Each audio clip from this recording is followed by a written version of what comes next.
మనము వెళ్ళిపోదాం. దేవుని యొక్క వాక్యము మనము చూస్తూ వస్తున్నాం. సిద్ధపడాలా, సిద్ధపాటు అని గురించి మనం గడిచిన వారంలో నుండి ఒక్కొక్క రోజు మనం చూసుకొని వస్తూ ఉన్నాం. యేసయ్య రాకడ అతి సమీపంగా ఉంది. యేసయ్య రాకడ, యేసయ్య ఈ లోకానికి ఆయన వచ్చి మొట్టమొదటిసారిగా శరీరధారి మన వద్దకు వచ్చి మన పాపాలను, శాపాలను, దోషాలన్నింటినీ సిలువలో మోసి ఆయన మన పాపాల కొరకు మరణించి పాతిపెట్టబడి 3వ రోజున ఆయన తిరిగి లేచి పరమునకు వెళ్ళాడు, పరలోకానికి వెళ్ళాడు. వెళ్ళేటప్పుడు ఆయన చెప్పేశాడు, నేను తిరిగి వస్తాను. హల్లెలూయా. నేను తిరిగి వస్తాను. నేను చెప్పి నన్ను ఎవరైతే అంగీకరించుకొని నా మార్గములో, నా మాటలలో నడుస్తూ ఉంటారో వాళ్ళని నేను తీసుకొని వాళ్ళని పరలోక రాజ్యంలో నాతో కూడా నేను వారిని ఉంచుకుంటానని చెప్పి యేసయ్య చెప్పి వెళ్ళాడు. చెప్పి వెళ్ళి 2026 సంవత్సరాలు అయిపోయింది. యేసయ్య రావడానికి చాలా చాలా చాలా దగ్గరలో ఉన్నాం. హల్లెలూయా. ఎందుకంటే యేసయ్య నేను వస్తాను అనే దానికి కొన్ని గుర్తులు చెప్పాడు. ఏం చెప్పాడు? ఇవన్నీ లోకంలో జరుగుతాయి. ఇవన్నీ జరిగేటప్పుడు మీరు ఆలోచించుకోండి, నేను రావడానికి దగ్గర వచ్చేసిందని తెలుసుకోండి, వచ్చేస్తున్నానని తెలుసుకోండి. అవన్నీ జరుగుతూ ఉన్నాయి. ప్రపంచంలో యుద్ధాలు జరుగుతున్నాయి, కరువులు వస్తున్నాయి. భయంకరమైన యుద్ధాలు వచ్చినట్టు ఇంకా మిగతా అన్ని కరువులే. కాబట్టి ఇవన్నీ జరుగుతూ ఉన్నాయి. కాబట్టి యేసయ్య రాకడ చాలా సమీపం ఉంది. ఈరోజు ఆ యేసయ్య వచ్చినప్పుడు మనం అతనితో కూడా ఏం చేయాలా? వెళ్ళాలా. అతని దగ్గరికి వెళ్ళాలంటే, ఆయన దగ్గరికి వెళ్ళాలంటే మనం సిద్ధపడి ఉంటేనే తీసుకుని వెళ్తాడు. అందుకే మత్తయి రాసిన సువార్త 25వ అధ్యాయంలో 10వ వాక్యంలో ఎవరైతే సిద్ధపడి ఉన్నారో వాళ్ళని తీసుకుని వెళ్ళాడు. మనం సిద్ధపడి ఉంటేనే ఏం చేయగలుగుతాం? పరలోక రాజ్యానికి యేసు దగ్గరకు పోగలుగుతాం. మనం సిద్ధపడి లేదంటే వదిలిపెట్టి వెళ్ళిపోతాడు. కాబట్టి అది చాలా ఘోరమైన కారం వదిలిపెట్టడం. ఓకే, వాటిని అన్నింటినీ మనం చూసుకుంటూ వస్తున్నాం. ఒక దేశానికి పోవడానికే మనకు ఇవన్నీ ఉండకూడదు అని రిజెక్టెడ్ లిస్టులు ఉన్నాయి. ఇవన్నీ ఉంటే నువ్వు పోలేవన్నప్పుడు పరలోక రాజ్యానికి కూడా మనం పోవాలంటే, యేసయ్య దగ్గరకు మనం పోవాలంటే మనకు కూడా కొన్ని కార్యాలు ఉండకూడదు. అదేమనంటే శరీరాశ, నేత్రాశ, జీవపు డంబం. ఈ మూడుకు సంబంధించినది ఏది కూడా నీలో ఏం చేయకూడదు, ఉండకూడదు. ఇవేమంటే రిజెక్టెడ్ లిస్ట్. ఏమిది? ఆ తర్వాత నువ్వు సిద్ధపడి ఉండాలా. అప్పుడు దేని ప్రకారం ఏం చేయాలా? సిద్ధపడి ఉండాలా అని మనం పోయిన వారం ఏం చేసినామో ఆ సిద్ధపాటుని గురించి మనం ఏం చేసినామో చూసినాము. హల్లెలూయా. కాబట్టి ఈ రోజు కూడా మనం ఇంకొక కార్యాన్ని మనం చూడబోతున్నాం. చూద్దాము. కొరింథీయులకు రాసిన మొదటి పత్రిక 1వ అధ్యాయము 4 నుండి 7 వాక్యాలు మనం చదువుకొని యేసయ్య రాకడకు నువ్వు ఎలా సిద్ధపడాలా, నువ్వు ఈ భూలోకంలో యేసయ్యను అంగీకరించుకోవాలా. మొట్టమొదటిగా యేసయ్య దేవుడని తెలుసుకోవాలా. నువ్వు నీ పాపాలని ఒప్పుకొని విడిచిపెట్టాలా. యేసయ్యను సొంత రక్షకుడిగా అంగీకరించుకోవాలా. బాప్టిజం తీసుకొని సంఘంలో చేర్చబడిన తర్వాత నువ్వు ఎలా సిద్ధపడి, సంఘము ఏమనంటే సిద్ధపడాల్సినటువంటి ఒక చోటు. హల్లెలూయా. అందుకే చెప్తున్నాను, సంఘం అంటే ఏమంటే వర్క్ షాప్. సంఘం అంటే ఏమి? Work shop. వర్క్ షాప్ అంటే ఏమి? ఏదో ఒకటి ఏమవుతుంది, వర్క్ షాప్ లో ఎలాంటి బండ్లు వస్తాయంటే ఏదో ఒక ప్రాబ్లం ఉంది, అందుకే వచ్చింది. కాబట్టి మనం ఇంకా పూర్ణం కాలేదు, మనం పర్ఫెక్ట్ కాలేదు. అందుకే సంఘంలో తీసుకొని నిన్ను పర్ఫెక్ట్ చేస్తున్నాడు. హల్లెలూయా. ఇది వర్క్ షాప్ అని తెలుసుకో. ఇది షోరూమ్ కాదు, వర్క్ షాప్. ప్రతి ఒక్కటిలో ఏదో ఒక ప్రాబ్లం ఉంటుంది. కొంతమంది విశ్వాసంలో ప్రాబ్లం ఉంటుంది, కొంతమంది పరిశుద్ధతలో ప్రాబ్లం ఉంటుంది, కొంతమంది భక్తిలో ప్రాబ్లం ఉంటుంది, కొంతమంది నీతిలో ప్రాబ్లం ఉంటుంది. ఏదో ఒక దాంట్లో మనకు ప్రాబ్లం, దాంట్లో అన్ని సరి చేసుకొని పూర్ణ స్థితికి రావడానికే సంఘానికి దేవుడు తీసుకుని వస్తున్నాడు. అది చూద్దాం. కొరింథీయులకు రాసిన మొదటి పత్రిక 1వ అధ్యాయము 4 నుండి 7 వాక్యాలు మనం చదువుకొని పోయిన వారం ఒక కార్యాన్ని మనం చూసుకున్నాం. ఈ రోజు ఇంకొక కార్యాన్ని గమనిద్దాము. దానిని మనము చదువుకుంటాం, తెలుసుకుంటాం. క్రీస్తు యేసునందు మీకు అనుగ్రహింపబడిన దేవుని కృపను చూచి మీ విషయమై నా దేవునికి ఎల్లప్పుడూ కృతజ్ఞతాస్తుతులు చెల్లించుచున్నాను. క్రీస్తును గూర్చిన సాక్ష్యము మీలో స్థిరపరచబడినందున ఆయన యందుండు మీరు ప్రతి విషయములోను అనగా సమస్త ఉపదేశములోను సమస్త జ్ఞానములోను ఐశ్వర్యవంతులైతిరి గనుక ఏ కృపా వరమందును లోపము లేక మీరు మన ప్రభు అయిన యేసుక్రీస్తు ప్రత్యక్షత కొరకు ఎదురు చూచుచున్నారు. మనము దేవుని రాకడ కొరకు మనం ఎదురు చూచుచున్నామంటే ఈ భూమిలో ఎలా జీవిస్తూ ఎదురు చూడాలా, ఎలా జీవిస్తూ ఎలా ఉంటూ నువ్వు ఎదురు చూడాలా అని పౌలు గారు ఇక్కడ అద్భుతంగా ఏం చేశారంటే ఇక్కడ చెప్తున్నాడు. మనం ఏదైనా ఒక కార్యాన్ని ఎదురు చూస్తూ ఉన్నప్పుడు, ఇప్పుడు మనం ట్రైన్కి వెళ్ళామనుకోండి, మనం ట్రైన్కి వెళ్ళాలన్నప్పుడు మనం ఏం చేస్తాము, టికెట్ తీసుకుంటాము. ట్రైన్ ఏ కోచ్ అయితే నువ్వు ఎక్కాలో ఆ కోచ్ దగ్గర పోయి నువ్వు నిలబడుకుంటావు, అన్ని రెడీగా చేసుకొని బ్యాగులంతా పెట్టుకొని ఉంటావు. ఎప్పుడు ట్రైన్ వస్తుందా అని ఏం చేస్తుంటావో ఎదురు చూస్తూ ఉంటావు కదా. అట్లే ప్రతి విషయంలోనూ నువ్వు సిద్ధపడి ఎదురు చూస్తూ ఉండాలి. హల్లెలూయా. ఇక్కడ కూడా యేసయ్య యొక్క రాకడ ప్రత్యక్షత కొరకు నువ్వు ఎలా ఎదురు చూడాలా. పోయిన వారంలో మనం చూసాము ఏమంటే క్రీస్తును గురించిన సాక్ష్యము మీలో స్థిరపరచబడినా, అంటే క్రీస్తుని గురించిన సాక్ష్యము నీలో ఉండాలా. ఆ సాక్ష్యంతో కూడా దేవుని రాకడ కొరకు ఎదురు చూసి సిద్ధపడ ఉండాలా అని చూసాం. ఈ రోజు ఇంకొక కార్యాన్ని మనం చూడబోతున్నాం. అదే ఏమనంటే ఇదో ఆయన యందు మీరు ప్రతి విషయంలోనూ ఏమంట, ప్రతి విషయంలోనూ అంటే దాన్ని వివరిస్తున్నాడు, అనగా సమస్త ఉపదేశములోను. ఈ రోజు మనం చూడాల్సింది ఏమంటే సమస్త ఉపదేశము. హల్లెలూయా. దేవుని జల్లారా ఉపదేశంలో నువ్వు సిద్ధపడి ఉండాలి. బైబిల్ గ్రంథంలో సంఘములో ఇక్కడికి వచ్చిన తర్వాత నీకు అనేక ఉపదేశాలు చేయబడతాయి, అనేక మాటలు నీకు చెప్పబడతాయి. అంటే సంఘానికి వచ్చేసి నువ్వు ఏదో మాటలు వినేసి నాకు అద్భుతం కావాలా, ఆశీర్వాదం కావాలా, విడుదల కావాలా, అందుకోసం వచ్చానని మాత్రం వెళ్ళిపోతే నీవు పరలోక రాజ్యానికి దేవుని దగ్గరికి వెళ్ళలేవు. ఇక్కడ వాక్యం చెప్తున్నవన్నీ కూడా ఆ ఉపదేశాల ప్రకారం నువ్వు నడవాలా. ఆ ఉపదేశాల ప్రకారమే నీ జీవితాన్ని మార్చుకోవాలా, నీ హృదయాన్ని మార్చుకోవాలా, నీ తలంపులను మార్చుకోవాలా. అలా మార్చుకొని జీవించి ఎదురు చూస్తే యేసయ్య రాకడకు పోగలుగుతావు. ఏమారిపోవద్దండి. హల్లెలూయా. చాలా మంది ఏమనుకుంటారు, బాప్టిజం తీసుకునేస్తాను, సంఘానికి వెళ్తున్నాను, బలార్థం తీసుకుంటున్నాను, అభిషేకం పొందుకున్నాను కాబట్టి యేసయ్య వస్తే పరలోకానికి వెళ్ళిపోతాను. నో, వెళ్ళలేవు. హల్లెలూయా. జాగ్రత్త. కాబట్టి నీకు దేవుడు చెబుతున్నటువంటి ప్రతి ఉపదేశానికి నువ్వు లోబడి జీవించాలా.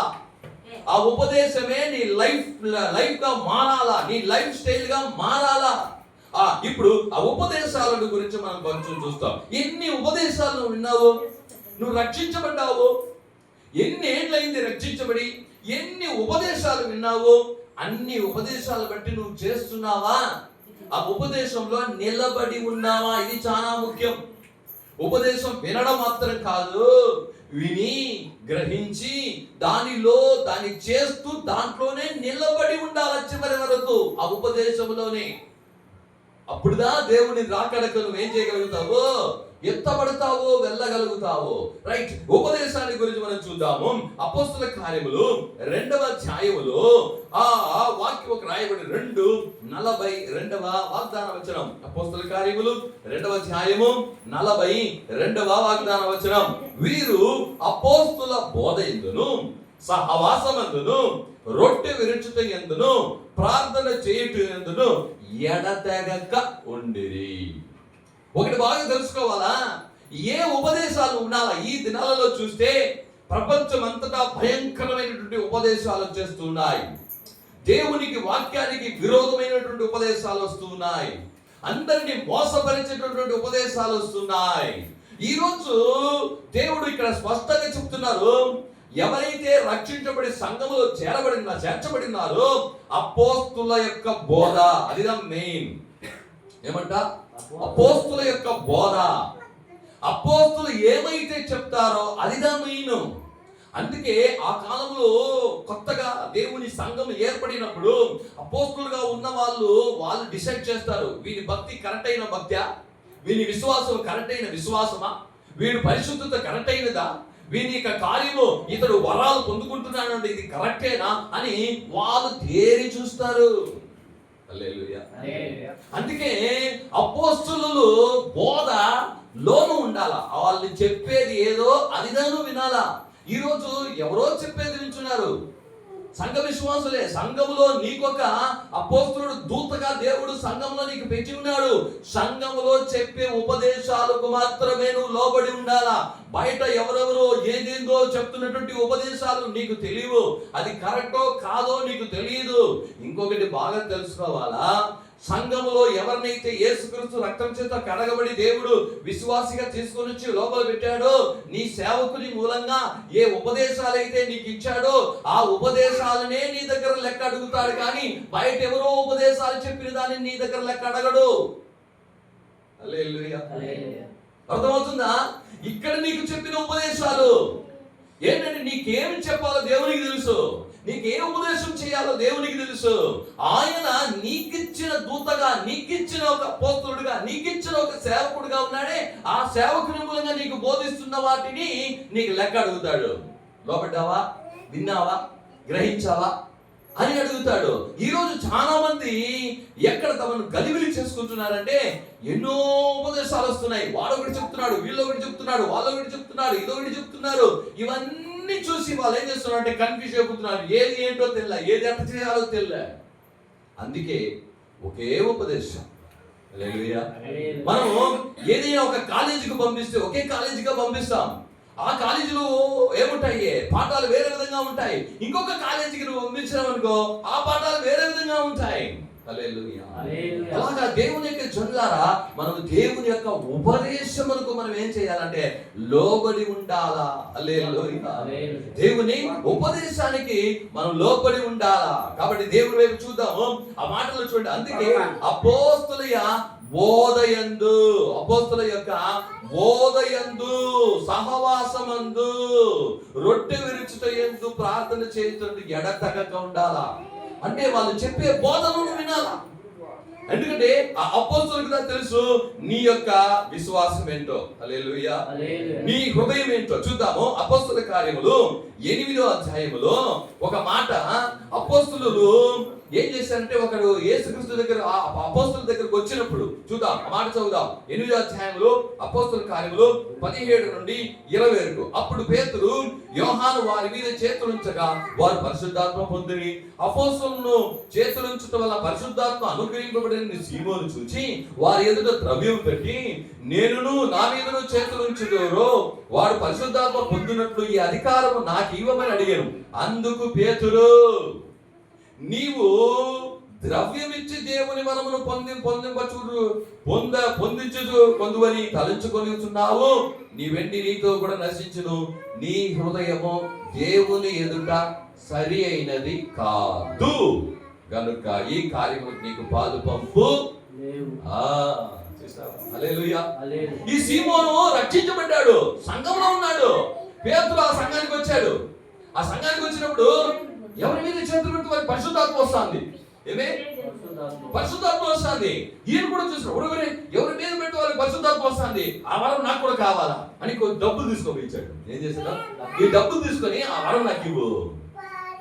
పేతురు చూశాడు, ఏమంటారు చూసావా, అందరి హృదయాలు ఎలా ఉన్నాయని ఏం చేస్తాడో కనుక్కున్నది పౌలు.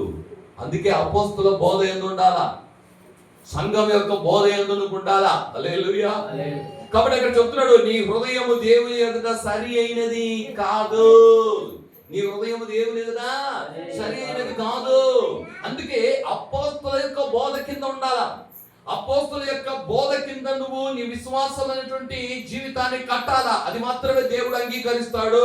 చాలా బాగా తెలుసుకోవాలా. ఈరోజు పిలుపు లేదు, ఈరోజు వాళ్ళకు దేవుని గురించినటువంటి జ్ఞానం లేదు. అలాంటి వారు వచ్చి ఏదో ఉపదేశాలు చేసేస్తూ ఉంటే ఆ ఉపదేశాలకు నువ్వు తిప్పబడ్డావంటే పోయింది. దేవుడి రాకడలో నువ్వు పోలేవు. హల్లెలూయా.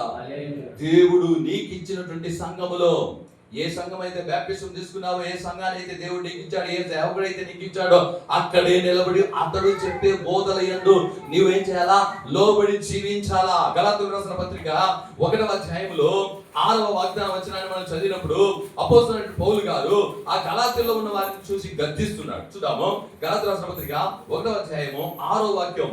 క్రీస్తు కృపను బట్టి మిమ్మును పిలిచిన వానిని విడిచి భిన్నమైన సువార్త తట్టుకు మీరింత త్వరగా తిరిగిపోవుట చూడగా నాకు ఆశ్చర్యమగుచున్నది.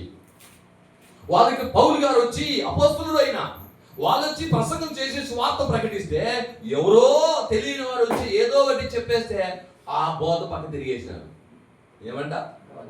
ఆ బోధ పక్క తిరిగేశారంట, ఆ ఉపదేశం పక్క తిరిగేశారంట. జాగ్రత్త సుమా. ఈరోజు దేవుడు నీకు సంఘములో ఏ ఉపదేశం ఇస్తున్నాడో ఆ ఉపదేశం నువ్వు లోబడి ఉండాలా. బయట వాళ్ళు ఏదో ఉపదేశం చేస్తే దానికి తిరిగిపోకూడదు. ఈరోజు పిలిపే లేకుండా, సంఘం అంటే ఏమి తెలియకుండా, దేవుని సువార్త అంటే ఏమి తెలియకుండా, రక్షణ అంటే ఏమి తెలియకుండా, పరలోకం అంటే ఏంటి తెలియకుండా ఇలాగో ఉన్నటువంటి వాళ్ళు ఏదో ఉపదేశాలను తీసుకొని ఆ ఉపదేశాలకి తిరిగిపోకూడదు. వీళ్ళు ఎందుకు తిరిగిపోయినారంటే, పాత నిబంధన గ్రంథం ప్రకారం సున్నతి చేసుకోవాలా, కంపల్సరీ సున్నతి ఉండాలా, నువ్వు యేసుని నమ్మినా కానీ సున్నతి తీసుకోవాలా అని చెప్పి ఏం చేశారంట, ఉపదేశం చేసేసినారు. వాళ్ళు ఆ ఉపదేశానికి తిరిగిపోయినారంట. ఈరోజు సంఘంలో నీకు చెప్తున్నటువంటి ఉపదేశంలో నువ్వు నిలబడి ఉన్నావా? లేకపోతే నువ్వు దేన్ని అనుసరిస్తున్నావు? సంఘంలో పరిశుద్ధాత్మ దేవుడు నీకు చెప్పినటువంటి ఆ ఉపదేశాన్ని అనుసరిస్తున్నావా? లేకో ఎవరో నీకు తోచినట్టో, లేదా ఎవరో ఏదో చెప్పాడనో, ఏదో ఒక విశ్వాసి చెప్పిందనో, ఏదో ఒక మనిషి చెప్పాడనో, ఏదో టీవీలో నాకు ఈ మనిషి ఇట్టు చెప్పాడనో అని తలుచుకుని నువ్వు ఆ ఉపదేశం పక్కన తిరిగేస్తావా? తిరిగితే దేవుని రాకడలో నువ్వు పోలేవు, ఎత్తబడలేవు. సాతానుడు ఎవరు తెలుసా? తంత్రమైన వాడు. సాతానికి బైబిల్ తెలుసా? బైబిల్ కొంచెం తెలుసా? సగం తెలుసా? పూర్తిగా తెలుసా? చూసావా? యేసయ్య దగ్గరికే వచ్చి వాక్యాన్ని యూజ్ చేశాడండి. ఎవరి దగ్గరగా? వాక్యం దేవుడే వాక్యమై ఉన్న ఆ వాక్యం దగ్గర వచ్చి ఆయన చెప్పిన వాక్యాన్ని పెట్టి ఆయనే. ఓహో, చూసావా? బైబిల్ గ్రంథంలో రాయబడి ఉంది కదా, నువ్వు పై నుండి కిందకి దూకు, దేవదూతలు నిన్ను పట్టుకుంటారని రాయబడి ఉంది కదా అన్నాడు. హల్లెలూయా. ఎంతో తెలుసు అని తెలుసా? నిన్ను తంత్రంగా ఉపదేశం వైపు తిప్పేస్తాడు. భిన్నమైన సువార్త, ఇక్కడ చూడండి రాయబడిన భిన్నమైన సువార్త, వ్యతిరేకమైన సువార్త, దేవుని చిత్తము కాని, వాక్యానుసారము కాని ఆ భిన్నమైన ఉపదేశాల పక్కన తిరగకూడదు. బైబిల్ గ్రంథం ఈ సంఘంలో నీకిచ్చినటువంటి సంఘము, నీకిచ్చినటువంటి దేవుని సేవకులు ఎవరైతే నీకు బోధిస్తూ ఉన్నారో ఆ ఉపదేశాలకు నువ్వు లోబడి ఉండాలా. చాలా సమయంలో సంఘంలో చెప్తున్న ఉపదేశానికి విరోధంగా కొన్ని కార్యాలు చూస్తారు. అదంతా ఏం లేదు, ఊరికి ఆ పాస్టర్ చెప్తాడు ఎట్లయినా ఉండొచ్చు, ఇట్లే ఉండాలా, ఇది చేయకూడదు, ఇది రా, అట్లంతా ఏం లేదు అని కొంతమంది ఏం చేస్తారో. జాగ్రత్త. ఆ ఉపదేశాలకు నువ్వు చెవి ఇచ్చినావు, రాకడకు నువ్వు ఎత్తబడలేవు. అందుకే ఇక్కడ చెప్తున్నాడు 7వ వాక్యంలో కూడా చదువుదాము. చూడండి, అది మరి యొక్క సువార్త కాదు గాని క్రీస్తు సువార్తను చెరపగోరి మిమ్మును కలవరపరచువారు కొందరు ఉన్నారు. హల్లెలూయా. అది దేవుని సువార్త కాదు. ఇప్పుడు ఈ సువార్తను చెరిపేదానికి కొంతమంది ఉన్నారు. కొంతమంది ఏం చేస్తున్నారంట, సంఘంలో చెప్పేవన్నీ చెరిపేస్తారంట. కొంతమంది ఉన్నారు, జాగ్రత్త. హల్లెలూయా. వీళ్ళని చెరిపే వాళ్ళు కొంతమంది వచ్చారు. అలా కాదండి, అదేం లేదు, అట్లంతా కాదు అని. ఎవడు వాడు? నీకు ఆలోచన చెప్పేది ఎవరు? ఎవరైనా నీకు తెలుసా? ఆయన నీకు దేవుడు సేవకులుగా ఇచ్చాడు, ఆయన నీకు అపోస్తలుగా ఇచ్చాడు, ఆయన కింద నీకు సువార్త ప్రకటించి రక్షించబడ్డావు. నో, ఆయన ఎవరో తెలీదు. నువ్వు ఆ ఉపదేశాలకు ఏం చేయకూడదు. ఇక్కడ చెప్తున్నాడు, కొంతమంది ఆ సువార్తలను, ఆ ఉపదేశాలను చెడిపే కొందరు ఉన్నారు. చెడిపేస్తారు, నీ మైండ్ చెడిపేస్తారు. సంఘంలో చెప్పబడిన కొన్ని మాటలను వినకుండా అలాంటిది ఏం లేదు. దేవుడు క్షమించే దేవుడు. నువ్వేమైనా ఈ రోజు కృపా మాటలు ఎక్కువ ఉన్నాయి. నువ్వు ఏమైనా పాపం చేసుకో, దేవుడు క్షమించేస్తాడు. బైబిల్కు విరోధమైన బోధలు, అలాంటి ఉపదేశాలు నిన్ను నరకానికి తీసుకొని పోతాయి. హల్లెలూయా. బైబిల్ అలా చెప్పనే లేదు.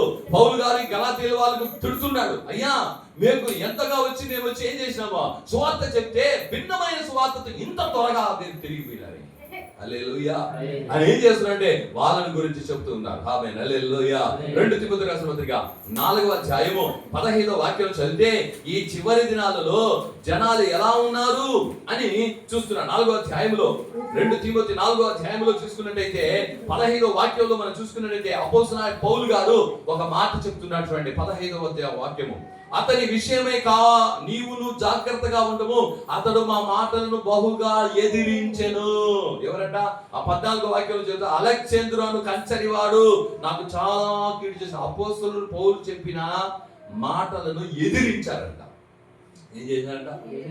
ఈ రోజు దేవుడు నీకు ఇచ్చిన ఉపదేశాన్ని ఎదిరిస్తున్నావా? చాలా మంది ఎదిరించేవారు ఉన్నారు. హల్లెలూయా. చాలా మంది ఎదిరించేవాడు. ఈ చెప్తున్నాడు ఎదిరించాడు. చూడండి, అదే తిమోతికి రాసిన 2వ తిమోతికి రాసిన పత్రిక 4వ అధ్యాయంలో కూడా 3వ వాక్యంలో చూస్తే అక్కడ వాక్యం రాయబడి చూడండి. 3వ వాక్యంలో చదువుతాను. ఎందుకనగా జనులు హితబోధను సహింపక దురద చెవులు గలవారై తమ స్వకీయ దురాశలకు అనుకూలమైన బోధకులను తమ కొరకు పోగు చేసుకుని సత్యమునకు చెవినియక కల్పనా కథల వైపు తిరుగు కాలము వచ్చేను. హల్లెలూయా. ఏమంట? అయ్యా మాకు ఎలాంటి బోధలు కావాలో తెలుసా? ప్రేమగా చెప్పాలా. ఏం చెప్పాలా? హల్లెలూయా. మమ్మల్ని ఏం చేయకూడదు? తట్టకూడదు. ఏం చేయకూడదు? పట్టించుకోదు. అర్థమవుతుంది మాకి. ఎలాగైతే ప్రేమగా చెప్తారు. ప్రేమగా చెప్తాం. బైబిల్ గ్రంథంలో మీరు మత్తయి రాసిన సువార్త 3వ అధ్యాయంలో తీసుకుంటే బాప్టిజం ఇచ్చి యోహాను వచ్చి ఏం చేశాడు? పరిశీలన సత్యశీలను చూసి సర్ప సంతానమా ఏమన్నాడు? సర్పం అంటే దెయ్యం అని సాధారణ తెలుసు వాళ్ళకి. వాళ్ళు ఇశ్రాయేలు యూదులు, వాళ్ళు పరిసయ్యులు సదుసేయులు, ఏమి బైబిల్ బాగా తెలిసిన వాళ్ళు, వాళ్ళు అనేకులకు బోధించే వాళ్ళు చూసి ఎలాంటి బోధ చేశారండి? బాప్టిజం ఇచ్చే యోహాను సర్ప సంతానమా అన్నాడు. ఎంత కోపం వచ్చింది. హల్లెలూయా. మేము బైబిల్ ప్రసంగిస్తామా, మమ్మల్ని చూసి సర్ప సంతానం అంటావా? కఠినమైన ఉపదేశం కాదా? యోహాను రాసిన సువార్త 6వ అధ్యాయము 60వ వాక్యం చదివి చూడండి. యేసుక్రీస్తు చెప్పాడు, ఆయన చెప్పిన మాట, అయ్యో ఇది కఠినమైన ఉపదేశం, దీనిని మేము చేయలేమని చెప్పి అనేకులు యేసును వదిలి వెళ్ళిపోయి. కఠినమైన ఉపదేశం. యేసు ప్రభు చేసిన ఉపదేశం ఎలాంటిదండి?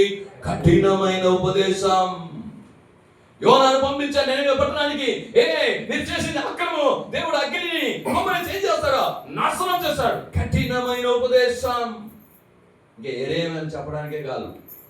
ఆ మనిషి చూసి అయ్యో ఈ మనిషి మంచి మాటే చెప్పడు బా, ఎప్పుడు చూసినా అది ఇది అని చెప్తాడని పేరే పెట్టేశారు బైబిల్లో. హల్లెలూయా. కఠినమైన ఉపదేశం. అపోస్తలుడైన పౌలు ఏం చేస్తున్నాడు? కఠినమైన ఉపదేశం చేస్తున్నాడు. కొరింథీ రాసిన పత్రికలో మీరు చూసినట్టయితే కఠినమైన ఉపదేశం చేస్తున్నాడు. ఈ రోజు నేను చెప్పు బోధన ఒకవేళ మీకు దుఃఖము కలిగించవచ్చు, కానీ ఆ దుఃఖము మారు మనసుకు దారి చేస్తుంది అన్నాడు. హల్లెలూయా. ఈ రోజు మీరు దుఃఖపడొచ్చు, కానీ అది మారు మనసుకు దారి చేస్తుంది. కొన్ని సమయంలో దేవుని యొక్క వాక్యం ఎలా వస్తుందంటే మీకు దుఃఖాన్ని కలిగజేస్తుంది, కానీ అది మారు మనసుకు తీసుకొస్తుంది. హల్లెలూయా. ఈరోజు ఇలాంటి ప్రసంగాలు మాకొద్దు. ఈరోజు మాకు ఇంపైన మాటలు చెప్పాలి. ఎట్లా? ఇంపైన మాటలు చెప్పాలి. మమ్మల్ని ఏం గతి, మేము ఎలానా ఉంటాం, ఎలా అయినా బ్రతుకుంటాం, ఏమైనా చేసుకుంటాం, మమ్మల్ని ఏం అడగకూడదు అని ఈ చివరి దినాల్లో వాళ్ళు తమకు తామే అలాంటి బోధకులు ఎక్కడైనా ఉన్నారా అని చూసుకుని ఆ చర్చలకు వెళ్తారంట. ఓ వాడు నరకం పోతాడు, నువ్వు నరకం పోతావు. ఏమే? ఎస్. ప్రసంగం చేసిన సేవకుడు పోతాడు, నువ్వు పోతావు. ఏసే రాకడ కూడా నీకు తెలీదు. జాగ్రత్త. కాబట్టి ఆ కాలంలో అలా ఉంటారని దేవుని వాక్యం చెప్పబడుతున్నది. గలాతీయులకు రాసిన పత్రిక 3వ అధ్యాయంలో 1వ వాక్యంలో కూడా అపోస్తలుడైన పౌలు గారు ఒక మాట గలాతీయులను చూసి చెప్తున్నటువంటి ఒక మాట మనం చదువుదాం. ఓ అవివేకులైన గలాతీయులారా, మిమ్మును ఎవడు భ్రమ పెట్టెను? కొంతమంది ఏం చేస్తున్నారంటే భ్రమ పెట్టేస్తున్నారు మిమ్మల్ని. భ్రమ పెట్టే ఉపదేశాలు ఏంటి? ఆ భ్రమ పట్టే ఉపదేశాలు, భిన్నమైన ఉపదేశాలు. ఎలాంటి ఉపదేశాలండి? భిన్నమైన ఉపదేశాలు, భ్రమ పెట్టు ఉపదేశాలు. భ్రమ ఏం లేదు దాంట్లో. భ్రమ పెట్టేది అట్లా ఇట్లయిపోతా, అట్లయిపోతా, ఇట్లయిపోతా. భ్రమ పట్టే ఉపదేశాలు. హల్లెలూయా. ఇక్కడ చెప్తున్నట్టు చూడండి, మిమ్మల్ని ఎవరు భ్రమ పెట్టెను, సిలువ వేయబడినట్టుగా క్రీస్తు మీ కన్నుల ఎదుట ప్రదర్శింపబడింది కదా, ఇది మాత్రమే మీ వలన తెలుసుకొని కోరుచున్నాను. హల్లెలూయా. మిమ్మల్ని ఎవరండి భ్రమ పెట్టింది? సత్యానికి విరోధంగా మిమ్మల్ని భ్రమ పెట్టి అట్లా లేదు ఇట్లా లేదని నువ్వు కార్యం చెప్పిన. కాబట్టి మీరు బోధలో, మీరు దేవుడి చెప్పినటువంటి కార్యంలో మీరు నిలిచి ఉండాలా, ఆ ఉపదేశంలో మీరు నిలిచి ఉండాలా. కొన్ని అపోస్తలులకు రాసిన పత్రిక 17వ అధ్యాయములో 11వ వాగ్దాన వచనములో మనం చదువుకుని ఒక వాక్యం చదువుకొని మనం ముగించుకుంటాం. కాబట్టి 17వ అధ్యాయము 11వ వాగ్దాన వచనములో అపోస్తలు 17:11 చూద్దాం, ఆ మాటలు చూద్దాం. వీరు తెస్సలోనికలో ఉన్న వారి కంటే కనులైనందున గనుక ఆసక్తితో వాక్యమును అంగీకరించి పౌలును సీలయును చెప్పిన సంగతులు అలాగా ఉన్నవో లేవో అని ప్రతిదినము లేఖములను పరిశోధించుచూ వచ్చిరి. హల్లెలూయా. ప్రతి ఒక్కరు చెప్పే మాటలను నువ్వు తల ఉంచుకొని ఒప్పుగా అది కరెక్టేలే ఇది కరెక్టేలే కాదు, చెప్పిన మాటలు బైబిల్లో అలా ఉందా, వాళ్ళు చెప్పిన ప్రకారమే ఉందా పరిశోధించాలంట. హల్లెలూయా. ఏం చేయాలంట? వాళ్ళు పరిశోధించారంట. అపోస్తలులు వచ్చి బోధ చేస్తుంటే వాళ్ళు చెప్పినట్టు వాక్యంలో ఉందా, కరెక్టేనా అని పరిశోధించారంట ప్రతిరోజు. హల్లెలూయా. నువ్వు సంఘములో సేవకులు చెప్పే ఉపదేశములో నువ్వు నిలిచి ఉండాలి. ఏమే? ఎస్. దానికి భిన్నమైన బోధనను తీసుకొని రాకూడదు, దానిని అవలంబించకూడదు, దానిని వెంబడించకూడదు. హల్లెలూయా. దేవుడు నీకేం చెప్పాలో ఇక్కడ నుండి చెప్తాడు. ఎక్కడ? ఎస్. ఆ మాత్రం నువ్వు దానికి లోబడు, నీ జీవితాన్ని అలా మార్చుకో. ఏదైతే ఉపదేశం చేస్తున్నదో ఆ ఉపదేశంలో నిలబడి ఉండాలా చివరి వరకు. ఆ ఉపదేశంలో ఏం చేయాలా? చివరి వరకు నువ్వు నిలబడి ఉండాలా, వదిలేయకూడదు, వేరే దారిలో వెళ్ళిపోకూడదు, విరోధంగా చేయకూడదు. ఇంకొకరి ఉపదేశాలను నువ్వేం చేయకూడదు, తీసుకొని దాన్ని వెంబడించకూడదు. అలా చేస్తే నువ్వు దేవుని రాకడలో వెళ్ళలేవు. చూద్దాం చివరిగా కొలస్సీయులకు రాసిన పత్రిక 3వ అధ్యాయము 16వ వాగ్దాన వచనాన్ని మనం చదువుకుంటాం. కొలస్సీయులకు రాసిన పత్రిక 3వ అధ్యాయము 16వ వాగ్దాన వచనము. సంగీతములతోనూ కీర్తనలతోనూ ఆత్మ సంబంధమైన పద్యములతోనూ ఒకరినొకడు బోధించుచుడు, బుద్ధి చెప్పుచు కృపా సహితముగాను మీ హృదయములో దేవుని గురించి గానము చేయుచు సమస్త విధములైన జ్ఞానముతో క్రీస్తు వాక్యము మీలో సమృద్ధిగా నివసింపచేయుడి. క్రీస్తు వాక్యము మీలో సమృద్ధిగా నివసింపచేయుడి. హల్లెలూయా. కాబట్టి అందుకే పత్రికలు చదవాలా. ఏంటి? రోమియో రాసిన పత్రిక నుండి యూదా రాసిన పత్రిక వరకు చదవతా. ఏమి? ఒకసారి చదివేది కాదు, ప్రతిరోజు చదువు, ప్రతిరోజు చదువు, ప్రతిరోజు చదువు. చదువుతా ఉంటే అప్పుడు ఈ మాటలు నీ హృదయంలో నింపబడాలి. ఈ హృదయంలో ఈ మాటలు ఏం చేయాలా? నింపబడాలి. అప్పుడు వారు చెప్పేది కరెక్టా కాదా నీకు తెలిసిపోతుంది. హల్లెలూయా. కాబట్టి ఈ వాక్యం చెప్తుంది, నీ హృదయంలో దేవుని మాటల చేత నింపబడాలా. హల్లెలూయా. దేవుని మాటల చేత నింపబడాలా. కాబట్టి ఉపదేశము చాలా ముఖ్యం. ఆ ఉపదేశంలో ఐశ్వర్యవంతులు కావాలా. ఆ ఉపదేశంలో నువ్వు ఐశ్వర్యవంతుడు కావాలా, జ్ఞానంలో నీవు ఐశ్వర్యవంతుడు కావాలా. కాబట్టి ఈరోజు చెప్పాడు, నీకు చెప్పిన ఉపదేశంలో నువ్వు లోబడుతున్నావా, ఆ ఉపదేశంలో నిలబడి ఉన్నావా? ఆ ఉపదేశంలో నిలబడి ఉంటేనే దేవుడి రాకడికి ఎత్తబడతాం. మనందరూ మొక్కుదాం, దేవుని చూద్దాం. యేసయ్యా, ఇంతవరకు నాకు ఎన్ని ఉపదేశాలు చేశావో ఆ ఉపదేశాలన్నీ నేను విని ఉన్నాను. ఆ ఉపదేశాలను బట్టి నేను నడవడానికి నాకు కృపను అనుగ్రహించు అయ్యా. ఆ ఉపదేశాలకు భిన్నమైన ఉపదేశాలే కానీ, అవును తండ్రి, భ్రమ పట్టే ఉపదేశాలే కానీ నేను అంగీకరించకుండా భ్రమ పట్టే ఉపదేశాలు ఉన్నాయి. కాబట్టి దేవునికి భిన్నమైన ఉపదేశాలు ఉన్నాయి.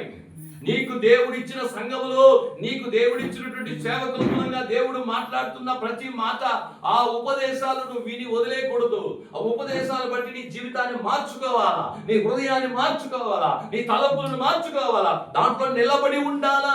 ఆ ఉపదేశంలో చివరి దాకా నిలబడి ఉండాలి. ఎవరైతే అపోస్తలులు చెప్పినటువంటి బోధ యందు నిలిచి ఉంటారో, అపోస్తలులు దేవుడిచ్చినటువంటి సంఘములో ఇచ్చినటువంటి సేవకునికి ఒక ఉపదేశంలో నువ్వు నిలబడి చివరి దాకా ఉంటావో, యేసయ్య రాకడకు అలా చివరి దాకా నిలబడి ఉండి ఎదురు చూసేవాడు కానీ ఉండాలి. అలాంటి వారిని యేసయ్య తన రాకడలో ఎత్తుకుంటాడు. అనేక విధమైన ఉపదేశాలు అంగీకరించుకొని మైండ్ ని గలిబిలి చేసుకొని వాడు అలా చెప్పారే, ఆ పాస్టర్ అలా చెప్పారు, ఆ ప్రసంగంలో ఇలా చెప్పారు, ఆ మీటింగ్ లో ఇలా చెప్పారు, ఆ రోజు టీవీలో చూస్తే ఈ మాట ఇలా చెప్పాడు, మా పాస్టర్ ఏదో చెప్పాడు, ఏది కరెక్ట్, ఇది గలిబిలి చేసే సాతాను. నీకు సంఘంలో దేవుడు చెప్పిన మాట ప్రకారం విశ్వాసించు, దాని ప్రకారం చెయ్యి. ఏమైనా అడిగితే ప్రభు నా సేవ, నాకు ఇచ్చిన సేవకుడిని నేను చెప్పారు, నేను దానికి లోబడుతున్నాను, అదే నేను అడుగుతాడు. కాబట్టి ఈరోజు ఉపదేశాలకు లోబడడానికి దేవుడు ప్రార్థన చేసుకుంటాం. స్తోత్రములు ప్రభు, మహాకృప కనికరం దయగలిగిన మా పరలోకపు దేవా, ఈ ఆశ్రయించబడినటువంటి పరిశుద్ధమైన దినమును బట్టి నీకు వందనాలు స్తుతులు స్తోత్రాలు చెల్లిస్తున్నా. కూడించిన ప్రతి ఒక్కరిని ప్రభు పేరు పేరు వేరు వేరు మనకి బలపరచండి, ఆశ్రయించండి.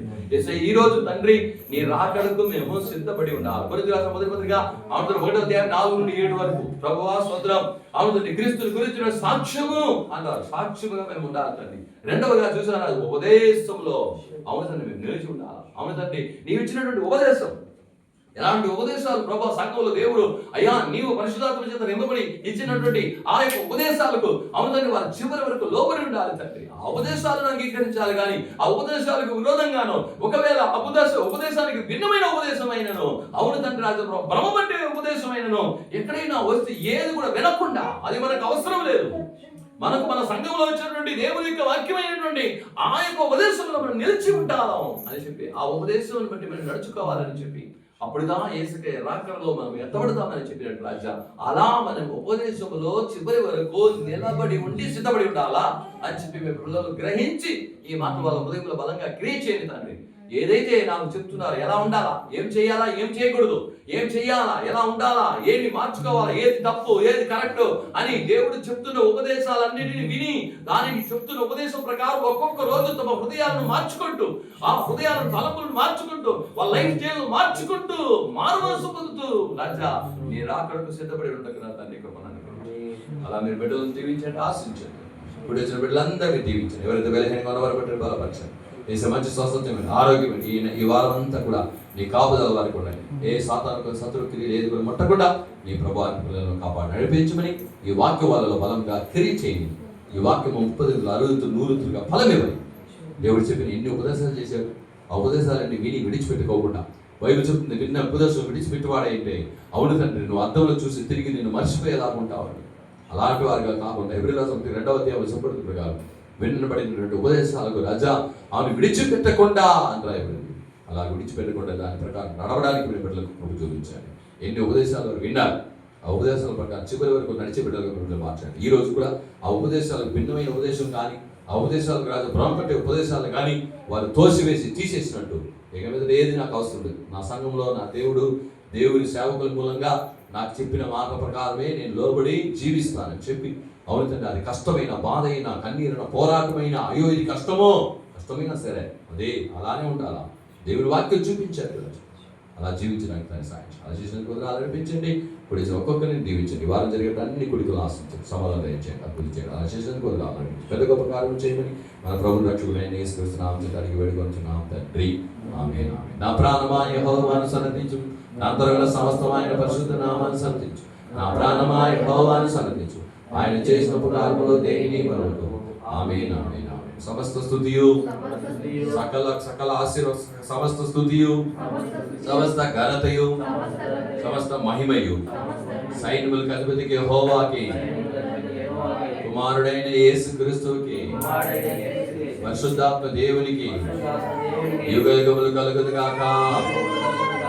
ఆమేన్, ఆమేన్, ఆమేన్. ప్రభువైన యేసుక్రీస్తు